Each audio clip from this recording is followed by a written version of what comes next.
She leaned in, smug and certain. Guys are begging for me. I could leave anytime. I smiled, slow and calm. Perfect. The exit's right there. The silence that followed, louder than any argument we'd ever had. And you know what?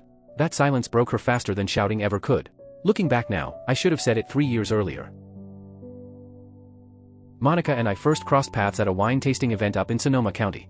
She glided toward me at the Pinot Noir station, wearing this emerald green dress that probably cost more than my monthly motorcycle payment. She asked if I could pick up the notes of cherry and tobacco in the glass.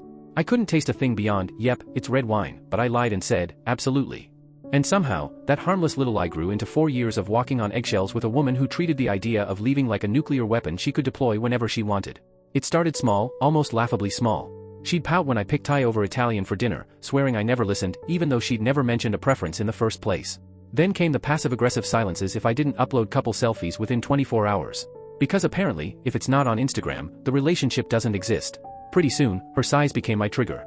I'd apologize for things I didn't even understand just to stop the storm from brewing. But the first real strike came 6 months in. I was tinkering with my motorcycle on a Sunday morning instead of going to one of her friend's art shows. That's when she dropped the line that would define our relationship. You know what, Jake? I have guys in my DMs. I could walk out tomorrow and have dinner plans by Tuesday. And I folded. I promised to do better. I became her trained seal, clapping, groveling, performing for scraps of approval. From then on, that became her favorite weapon. Forgot to buy her specific brand of almond milk? Threatened to leave. Chose football over her yoga showcase?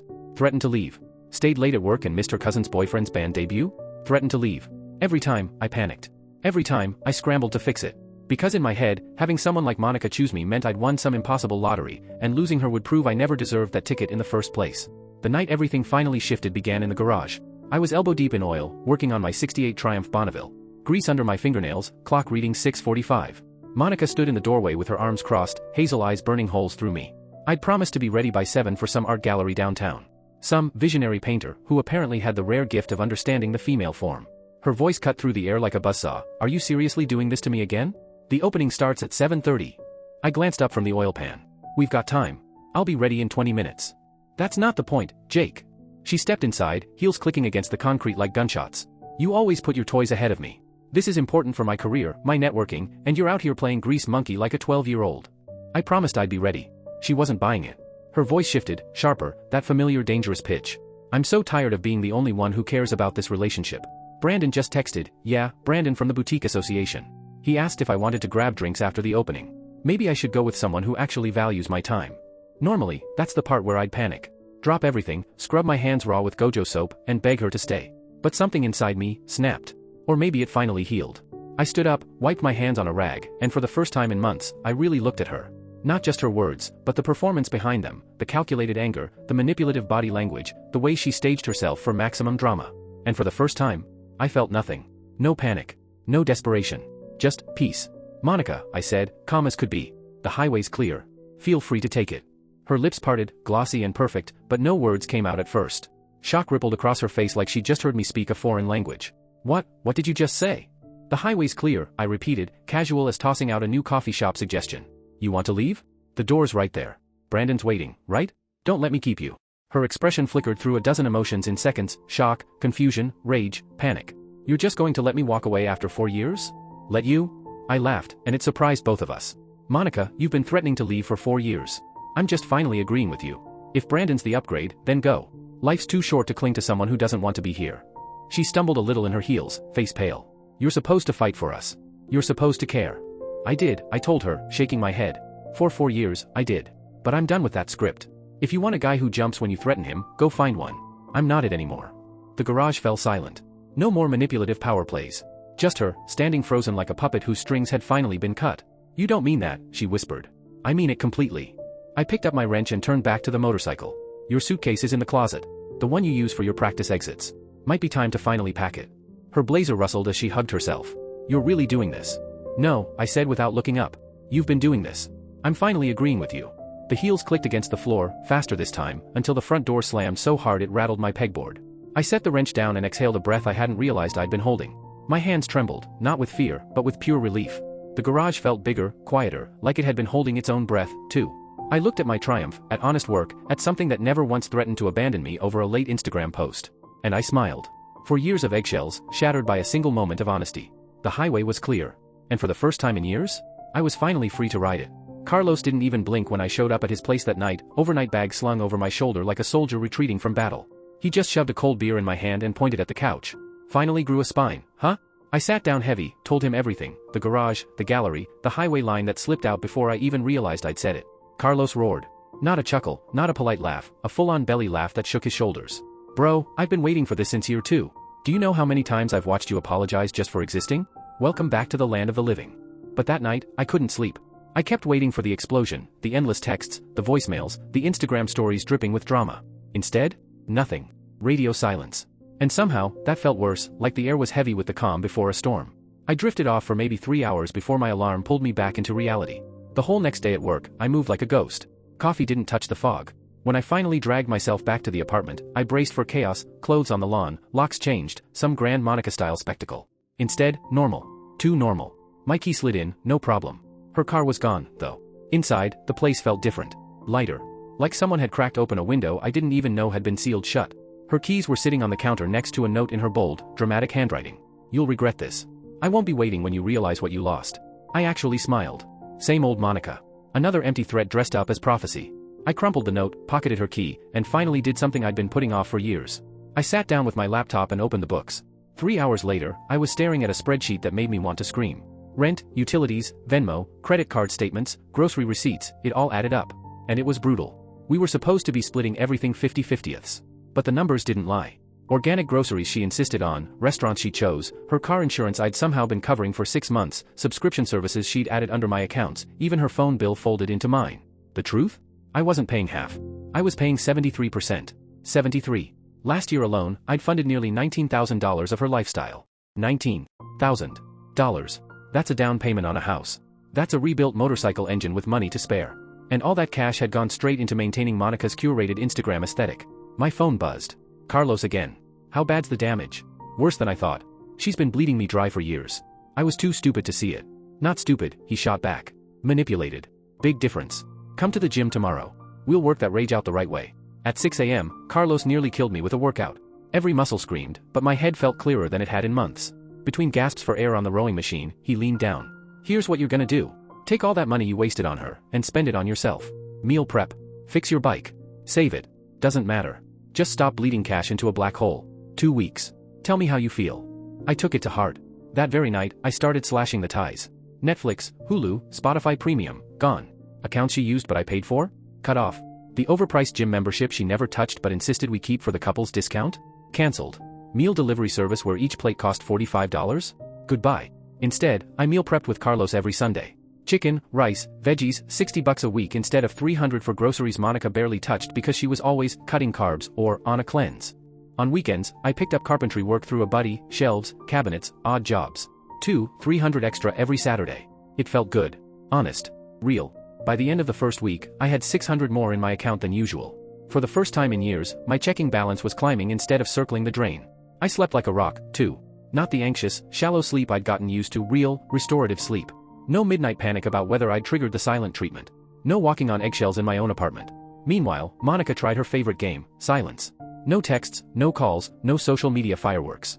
Usually, she'd last 3 days before cracking with a, wow, I guess I mean nothing to you, kind of message. This time, I didn't flinch. Day 4 rolled around. Day 5. Finally, one text. Really, Jake? Nothing? I let it sit for 2 hours before replying. Nothing what? The typing bubble popped up. Vanished. Popped up again. 5 whole minutes before. You're really not going to apologize? For what? I asked. For being an insensitive jerk. For not fighting for us. For choosing that stupid motorcycle over my important event. Rewriting history, like always. Twisting her choice to leave into my fault. I told you the highway was clear, I typed back. You chose to leave. Not sure what there is to apologize for. Long pause. Then, fine. If that's how you want to play it. But I wasn't playing. That was the part she couldn't process. No tactics. No mind games. I'd simply stopped auditioning for her drama. Stopped giving her the audience she needed. She tried posting passive-aggressive quotes online, stuff about knowing your worth and cutting off people who don't value you. She started liking random guys' pictures, little attempts to bait me into jealousy. I didn't even notice. I'd unfollowed her the first night, blocked her stories, cleared the poison from my feed. Carlos loved it. Dude, you're living rent-free in her head while she's completely evicted from yours. Beautiful. And for the first time in 4 years? I believed him. Week 2 rolled in with a fresh performance, this time, crying texts. 3 in the morning, my phone buzzing nonstop, messages about missing us, how she'd maybe overreacted, how we should talk things through like adults. I read them over coffee the next morning, half asleep, more annoyed at my notifications interrupting rest than anything else. My reply stayed steady, unshakable. I think we both know what we need to know. Or take care of yourself, Monica. No anger. No fuel. Nothing she could twist into ammunition. Then came the door slamming phase. She swung by to collect the rest of her stuff, clothes, toiletries, and those ridiculous decorative pillows she once insisted made the apartment livable. I let her in, sat back down at my laptop, scrolling through investment portfolios, pretending she wasn't even there. Bathroom cabinet slammed. Bedroom drawers slammed. Front door slammed. I didn't look up once, just kept clicking through index fund metrics. 5 minutes later, Carlos texted, "Bro, I could hear the slamming from the parking lot. She's losing it. Maybe she'll finally realize the show's over." By the end of that second week, my account balance told the real story. I'd saved $1,200. $1,200. Money that normally evaporated into Monica's whims, boutique dresses she wore once, restaurants where she barely touched her food, road trips where I covered forgotten wallets. And my life? Cleaner apartment. Quiet nights. Deep, uninterrupted sleep. That constant emotional chaos I thought was normal? Gone. I realized something simple but life-changing. Peace isn't something you stumble upon, it's what happens when you stop letting someone smash it to pieces. For 4 years, Monica had been a wrecking ball. And all I'd needed to do was step aside. The highway was still clear. And I was finally accelerating. Week 3 brought her social media circus. Watching her unravel through carefully curated Instagram stories was almost comical. First came the cryptic quotes, sunsets with captions like "sometimes the trash takes itself out" or "leveling up means leaving dead weight behind." I wouldn't have known if Carlos hadn't kept sending me screenshots, laughing. "Bro, she's posting like she dumped you. The delusion is unreal." Then came the parades of male attention. She made sure I saw it during our last exchange of belongings, phone screen lighting up with messages from Brandon and Chase. "Hey, beautiful. Still on for drinks?" She glanced at me, waiting for jealousy. I was calculating how much I could set aside for new motorcycle tires. "Aren't you going to say anything?" she finally snapped. "About what?" I asked, boxing up her pillows. "About Brandon texting me. About me going out." I looked up, dead calm. "Monica, you don't live here anymore. Your dating life stopped being my business the second you walked out." Her face wavered between anger and disappointment. "Most guys would be jealous." I shrugged. "I'm not most guys anymore." After that, the attempts got desperate. Screenshots of flirty chats, accidentally left visible, heart emojis from Chase, Napa invitations from Vincent. I ignored everyone. Packed her leftovers like a machine. The big show arrived 3 days later. I was on my balcony, soaking up the late afternoon sun, enjoying my Monica-free quiet, when a silver Porsche pulled up front. Out strutted Monica like she was on a red carpet, tight red dress, sky-high heels, laughing way too loud at something her date said. Vincent, I assumed. Mr. Napa weekend. Tall, polished, generic handsome in that personal trainer meets dermatologist way. She tossed her hair, looked right up at my balcony, waiting for me to take the bait. Our eyes locked. She smiled like she'd just won. I raised my coffee mug in a lazy salute and turned back to my laptop, researching loft apartments downtown. The Porsche door slammed, engine revved loud enough to echo down the block. Through the corner of my eye, I caught Monica's face twisted with rage and confusion. Her grand production answered with a coffee toast. Carlos texted almost instantly, "Dude, I saw that from the gym. Was that Porsche guy?" "Yep. Vincent. Napa trip. And you're just cool with it?" "Carlos, I'm relieved someone else is footing her wine-tasting bills now." "Bro, you've reached enlightenment." Genuinely impressed. That night, the Porsche returned close to midnight. Heels clicked across the lot, then silence. I was watching a documentary on vintage motorcycles when my phone lit up. "Can we talk?" Ignored it. Went back to 1950s Indian chiefs. "I know you're awake. I saw your light." Still nothing. 5 minutes later, knocking. Gentle at first, then louder. "Jake, I know you're in there. We need to talk about this." I turned the volume up. "You can't just ignore me forever." Actually, I could. And I was proving it. 10 minutes of pounding later, her heels clicked away, car door slammed, Porsche drove off. Probably with Vincent realizing he'd just signed up for a hurricane.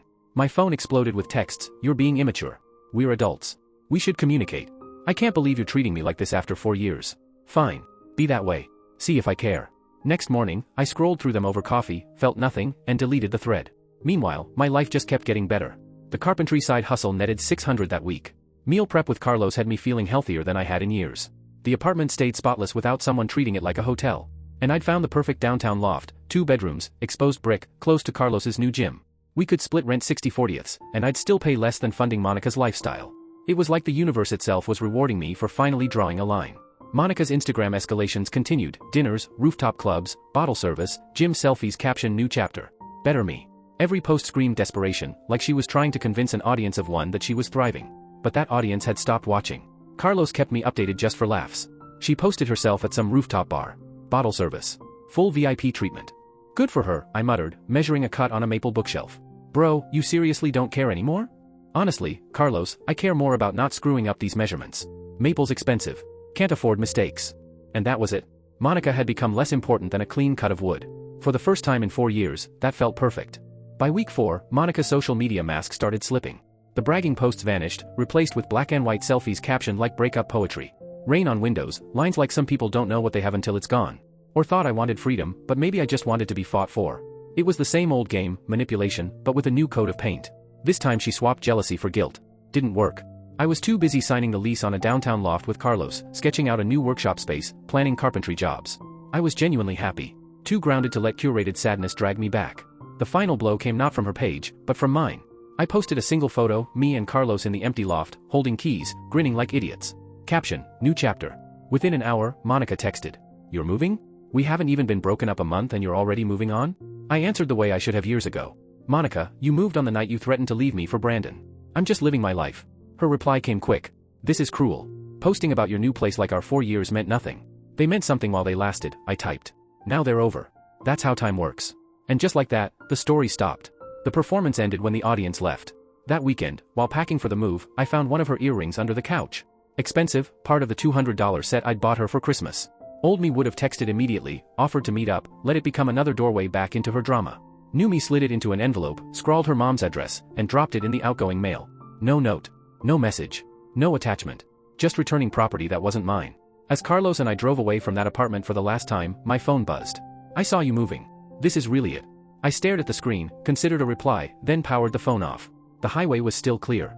I was moving forward, and for the first time in years, my rearview mirror held nothing worth looking back at. Then Thanksgiving came, ironically, with Monica right back in the picture.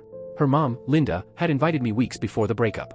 Honestly, I'd forgotten, until Monica sent a barbed text. I assume you're not coming since you made it clear you want nothing to do with my family. Part of me wanted to skip it. Just stay with Carlos, order Chinese, watch football. But another part, the part tired of Monica rewriting history, decided differently. I'd gone 3 years in a row. Her family liked me. Why should I be the one to vanish just because she couldn't handle the fallout of her own choices? I texted Linda directly. I'll be there. Monica's reply landed minutes later. You're seriously coming? After everything? Your mom invited me. It'd be rude to cancel. This is going to be so awkward. Only if you make it awkward. I showed up right on time, wine in one hand, homemade pumpkin pie in the other, Carlos's mom's recipe, something I'd learned just for this dinner. Monica's car was already in the driveway, along with her brother Trevor's truck. Through the window, I caught her face. Disbelief. Panic. She hadn't expected me to call her bluff here, either. Linda opened the door with a huge smile, pulling me into a hug. Jake, so glad you could make it. Behind her, Monica's jaw clenched so hard I thought enamel might crack. She wore a designer dress that screamed overcompensation. Perfect makeup, hair sprayed into place, like she was posing for a magazine spread instead of carving turkey with her family. Trevor came over first, grinning. Jake, heard you two split. We did. But your mom invited me weeks ago, and I'm not about to miss her cooking. Trevor laughed. Fair enough. Plus, I need backup watching the game. Meanwhile, Monica stood stiff as a statue, looking like I'd crashed her carefully scripted narrative. Dinner started civil. Linda had outdone herself, turkey, stuffing, 3 kinds of potatoes, green bean casserole, the works. I sat between Trevor and Robert, strategically distant from Monica, who kept shooting daggers at me. So, Jake, Linda said gently as she passed the gravy, Monica mentioned you two split up. I'm so sorry. These things happen, I answered neutrally. Sometimes people want different things. Monica pounced. Jake's been distant. Emotionally unavailable. Wouldn't make time for things that mattered in my life. Every eye at the table shifted to me. Old me would have stayed quiet, let her control the narrative. Not this time.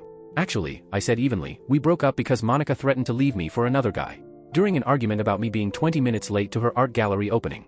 She said she had better options. I finally agreed with her. The table froze. Forks suspended. Linda's eyes widened. Trevor choked on his wine. Monica's face went crimson. That's not, you're twisting it, she stammered. I was changing my oil. I told you I'd be ready in 20 minutes. You're right, though, I do prioritize things differently now.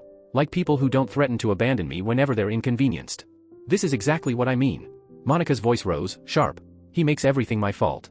Monica, Trevor cut in, genuinely baffled, do you actually threaten to leave him every time you argue? Like, regularly? Her mouth opened, closed, opened again. It's not threatening. It's communicating. I tell him I have options so he knows I won't be taken for granted. Trevor almost laughed. That's literally threatening to leave. Because I'm being honest about my worth, she shot back. I calmly sliced into the turkey. I cooked for you. Helped with your boutique. Went to every event. But apparently, worth meant I had to drop everything whenever you decided. Robert, quiet until now, set down his fork. Son, let me get this straight. You were working on your motorcycle, planning to be ready with 20 minutes to spare. And she threatened to leave you. Basically, yes.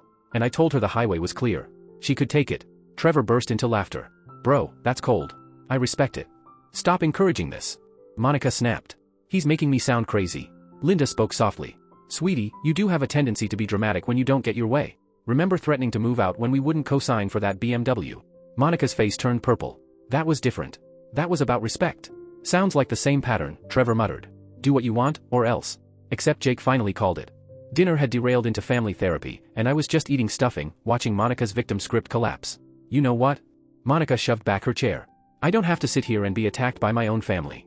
Nobody's attacking you, Robert said, steady. We're trying to understand. What happened is Jake stopped caring, and I stood up for myself by threatening to date someone else. Linda repeated, eyebrows raised. Monica looked around, realizing her audience wasn't buying it. Not this time. I need air, she announced, storming onto the patio. The door slammed so hard the china rattled. Silence fell. Then Trevor raised his glass. So, Jake, you really done with her? Completely. Smart man. She's been pulling that routine since high school. Trevor, Linda warned, but without much conviction. The rest of dinner? Pleasant. Talk of jobs, retirement plans, the 49ers, terrible season. Normal things. Monica stayed outside, probably texting Brandon or Chase about how unfair everyone was being. And me? I savored pumpkin pie, the taste of peace, and the feeling of finally being free. By the time dessert rolled around, Linda went to coax Monica in from the patio. I heard voices rise, sharp and clipped, before Monica stormed back inside. Purse in hand, chin high, she made for the door. I'm leaving. My own family is taking his side. We're not taking sides, honey, Linda said gently. We're just asking questions. Well, I don't like the questions, or the way everyone's treating me like I'm the problem. She threw one last look at me, eyes burning for guilt, for panic, for anything she could weaponize. I hope you're happy, Jake. You've turned my family against me. I held her gaze steady. I didn't turn anyone. I just told the truth. You're the one who kept twisting it, casting yourself as the victim and me as the villain. Her lip trembled. I'm not a victim. No, I said, calm as stone. You're just someone who played a game I don't want to play anymore. For 4 years, she'd gotten reactions. Fear. Apologies. Desperation. But now? She found nothing but calm certainty staring back at her. Fine, she spat. Enjoy Thanksgiving with my family, since they clearly like you more anyway. The door slammed. Tires squealed. Just like that, she was gone again. Linda let out a long, weary sigh. I'm sorry, Jake. She's always been dramatic, but this is new. She's dealing with consequences for the first time, and it's uncomfortable. Robert frowned, fork still in his hand. She really threatened to leave over being 20 minutes late? Among other things, I said. Wrong restaurant, not posting photos fast enough, working late, spending Sunday on my bike. Pretty much anything that didn't orbit entirely around her. Trevor shook his head. How'd you put up with that for 4 years? I smiled faintly. Honestly? I don't know. But I do know I'm not putting up with it anymore. And that feels pretty good. We ate pie, watched football, talked about everything but Monica. When I left around 8, Linda hugged me tight. You're always welcome here, Jake. Regardless of Monica. Thanks, Linda. That means a lot. Driving back to my loft, I felt lighter than I had in years. Her family had seen through her act, seen the patterns I'd ignored for too long. And I hadn't had to shout or defend myself with anger. Just truth. Calm, steady truth. The highway had been clear, and it had led me exactly where I needed to be, moving forward while Monica spun her wheels in everyone's rearview. 2 weeks later, Monica staged her grand finale. I came home from work to find designer suitcases displayed in the living room like some tragic art piece. Open. Empty. Waiting. And there she was, perched on the couch, scrolling her phone like she'd been rehearsing the scene all day.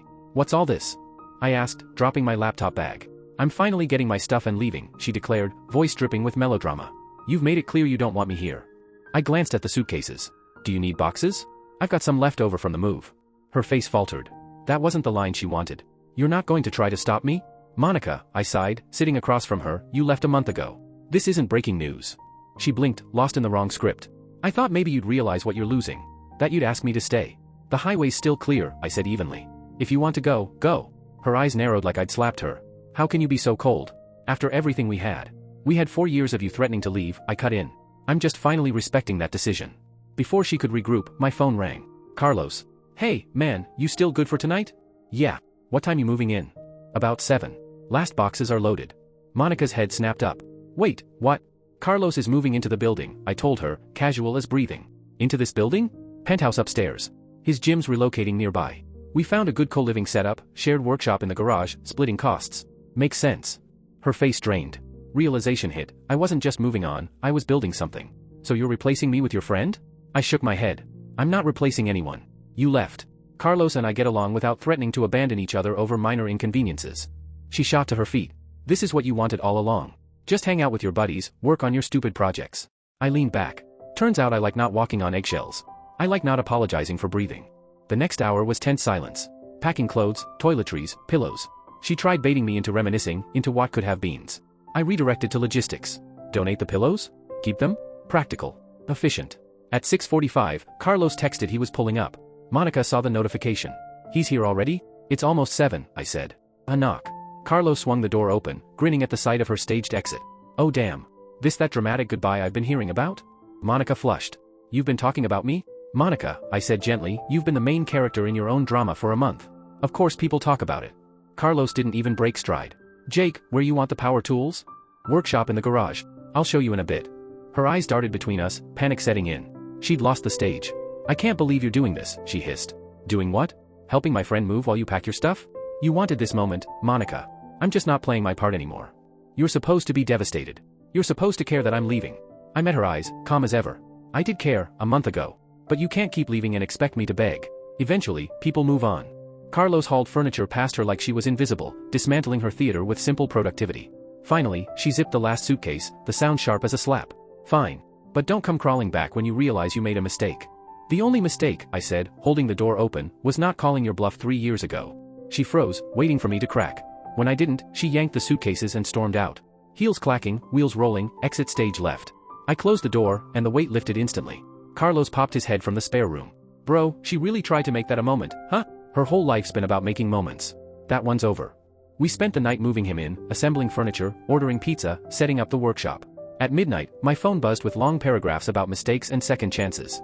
I read them while leveling Carlos's TV mount. Felt nothing. Blocked her number. Later, we sat on his new balcony, beers in hand, city lights stretching out before us. How's it feel? Carlos asked. Like I should have done it years ago. Regret the time wasted, but now? I know exactly what I don't want in life. That's worth something. My phone stayed silent. No threats. No manipulations. Just peace. Carlos raised his bottle. To new chapters. And to women who actually appreciate stable guys instead of treating them like emotional ATMs. We clinked bottles. The highway was clear, and for once, I was finally driving in the right direction. Away from chaos. Toward something real. Monica wanted me to fight for her. Instead, I fought for myself, and that was the victory that mattered. The real goodbye didn't come with slammed doors or staged drama. It came quietly, 3 weeks later. I was at my desk on a Saturday morning, updating my investment spreadsheet, when my phone buzzed with an unknown number. Against better judgment, I picked up. Jake, it's me. Her voice was different, smaller, tired, stripped of that sharp edge she'd always carried. I'm outside. Can we talk? I glanced out the window. A car sat parked across the street. Not the Porsche. Not her flashy leased BMW. Just a beat-up Honda Civic I didn't recognize. She was in the driver's seat, staring up at my building, phone pressed to her ear. There's nothing to talk about, Monica. Please. Just 5 minutes. I need to tell you something. Something in her tone was raw, not manufactured. Against every instinct screaming hang up, I sighed. 5 minutes. Lobby. By the mailboxes, I almost didn't recognize her. No designer dress. No perfect makeup. Just jeans, a plain sweater, hair tied in a messy ponytail. Dark circles under her eyes. She looked human. You look different, I said, keeping my distance. I am different. Everything's different. She let out a bitter laugh. Brandon turned out controlling. Wanted me to ditch my boutique and work for his family. Chase only wanted one thing. Vincent? Used me to get back at his ex, made sure she saw us, then dumped me the next day. I'm sorry that happened, I said, and I was. Not the kind of sorry that aches, but the kind you feel when you hear bad news about a stranger you used to know. Are you though? She whispered. Because I've been thinking about us. About what I threw away. I was wrong, Jake. About everything. Okay, I said simply. Okay, that's it. She blinked, tears already forming. That's all you're going to say? Don't you want to give me another chance? We can start over. I've learned my lesson. I know what I want now, and it's you. I looked at her and felt nothing. No temptation, no satisfaction, no anger. Just pity. Monica, I don't want to start over with you. But I've changed, she begged. Maybe you have. I hope so. But I've changed too. And the man I am now knows what we had wasn't healthy. She stepped closer, desperation cracking through. We were good once. We can be good again. I'll be different. I promise. You had 4 years to appreciate me. You spent them holding our relationship hostage every time I didn't dance to your tune. The tears came hard then, mascara-free and raw. Please don't do this. I have nothing, Jake. I lost my apartment. Brandon got me fired. Vincent trashed my reputation. I'm living with my mom, working 3 gig jobs just to scrape by. I need you. There it was. The truth. She didn't want me. She wanted what I provided. Stability. Security. A soft landing. I'm not a rescue plan, Monica. Needing me isn't the same as wanting me. I do want you, she cried. I want everything we had. We had 4 years of threats. 4 years of me apologizing for existing. 4 years of you using my love as leverage. That's what we had. And I don't want it back. Her face crumpled. Don't you believe in second chances? I do, I said after a pause. For people who've earned them. But you're not here because you've changed, you're here because your other options collapsed. If any of them had worked out, you wouldn't be standing here. She opened her mouth to argue, then closed it, realizing I was right. So that's it? You're just going to let me walk away? Monica, I let you walk away 7 weeks ago. You're the one who keeps coming back. Because I love you. No, I said gently. You love what I gave you. And I'm not that man anymore. She broke then. Full tears, shaking shoulders. For a flicker of a second, old habits tried to tug me forward, to comfort her. But the stronger part, the part that finally valued myself, held me in place. I made a mistake, she whispered. The biggest mistake of my life. I hope therapy helps you, I said quietly. But I can't be your redemption arc. I should go, my friend's waiting upstairs. Her jaw clenched. Of course. Your stupid projects are more important. She caught herself, realizing she was sliding right back into the script. They're not stupid, she added softly. They're mine, I said. And yeah, they're more important than having this conversation again. I turned toward the elevator. Jake, wait. I stopped, but didn't turn. I really am sorry. For everything. You deserved better. Yeah, I said. I did. And now I have it. I walked away, pressed the elevator button, and never looked back. Upstairs, my phone buzzed. Carlos, was that her car I saw leaving? Yeah. Final goodbye. You good? Better than good. Lunch? Hell yeah. New burger place downtown. My treat. I smiled, looking around my apartment, quiet, clean, mine. No overpriced groceries rotting in the fridge, no decorative pillows I hated, no emotional landmines. Just peace. And this time, my phone stayed silent. No midnight texts. No guilt trips. Just peace. Life didn't just return to normal, it got better. My carpentry side business grew. Word spread, and soon weekends were booked solid. By spring, I'd made more from woodwork than my day job. My savings finally passed $5,000, money that used to disappear into someone else's whims now fueling my future. I started looking at investment properties. Thinking about long-term wealth, not just survival. And somewhere in that stretch, I met Emily, a project manager at a restaurant where we'd installed custom shelving. Practical, funny, grounded. She had her own life, her own money, her own dreams. No drama. No games. Just real. You seem really centered, she told me over coffee. Like you know who you are. Honestly? Took me a while to figure it out. Expensive lesson. She smiled. Their loss is my gain. And it felt true. 6 months after that final goodbye, I sold my first major carpentry piece, a custom dining table, for $3 grand. Posted a photo with the caption, "Built something that lasts." Within minutes, I noticed a like from Monica's account. Then it vanished. Then her profile disappeared altogether. I didn't chase it. Didn't even think twice. I just kept sanding, building, living. The highway was clear, and I was miles down it, surrounded by real friends, building real things, loving without fear. Monica's threats, her drama, her exits, they weren't my story anymore. Because sometimes the sharpest revenge isn't revenge at all. It's peace. It's growth. It's refusing to look back. And I never did. For months after Monica's teary, final goodbye, the universe decided to mess with me. I was hauling groceries up when I spotted her near the ground floor entrance, struggling with boxes. Not the Monica I remembered, no designer labels, no polished hair and perfect makeup. Just worn workout clothes, hair yanked back, thinner, exhausted. Her car parked outside wasn't the Porsche or the leased BMW, just a beat-up Civic. Her eyes met mine, and for a moment her face cycled through a dozen emotions before she whispered, "Jake." Monica. The most civil greeting we'd managed in months. She set the box down, wiping sweat from her forehead. I know this is awkward, but it was all I could afford on short notice. Mom kicked me out after I missed rent for 3 months. I should have felt triumphant. Vindicated. Watching her crash after years of holding me hostage with threats. But instead? Nothing. Maybe a touch of pity, like seeing a stranger caught in the rain. The laundry room's loud, I said neutrally. Fair warning. I'll manage. I won't bother you. I just need a fresh start. She hoisted the box again, voice small. Good luck with that. I headed for the elevator. Jake. I turned back. You look good. Happy. No hidden daggers, no agenda. Just a simple truth. I am. You deserve it. And for the first time, she actually meant it. Weeks passed. We'd nod in the lobby, pass in the parking lot. Civil, brief, awkward. No drama. No theatrics. Just two people with history navigating shared space. Carlos found it hilarious. Bro, your ex is literally living beneath your quality of life now. That's poetic justice. But to me, it wasn't funny. It was just sad. The girl who once demanded steak dinners and designer handbags was now running deliveries and folding under the weight of choices she couldn't manipulate her way out of. Consequences. Not karma. Just the bill finally coming due. 6 weeks later, I saw her in the lobby while coming back from dinner with Emily. I'd taken Emily to one of those fancy downtown restaurants Monica used to beg for. Emily was laughing at some joke, holding my hand like it was the most natural thing in the world. And there was Monica, standing in a food delivery uniform, phone buzzing with new orders. Exhausted. Defeated. Our eyes met. Not jealousy in hers, but recognition. The silent understanding that this, me smiling, genuinely happy with someone new, was what she could have had if she hadn't gambled it all away chasing shinier distractions. Friend of yours? Emily asked. Used to be. Emily glanced back, then squeezed my hand.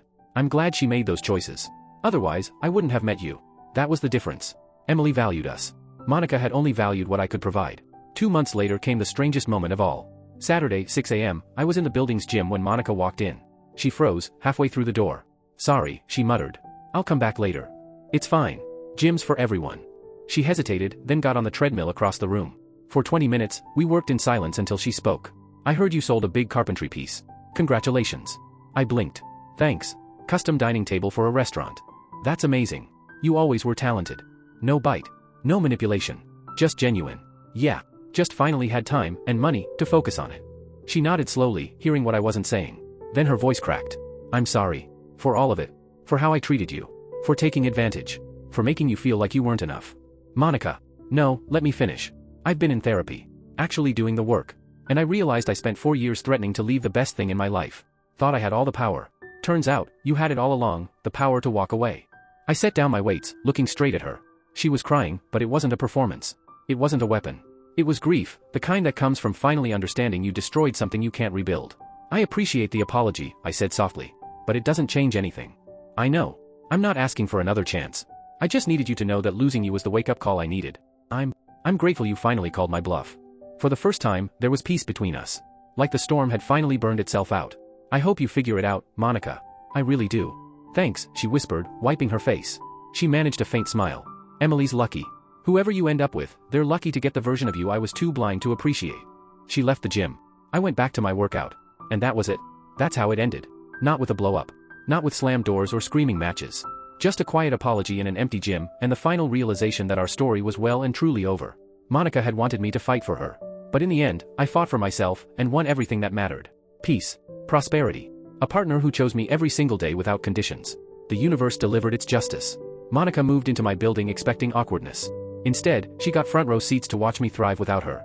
And honestly, that was the perfect ending.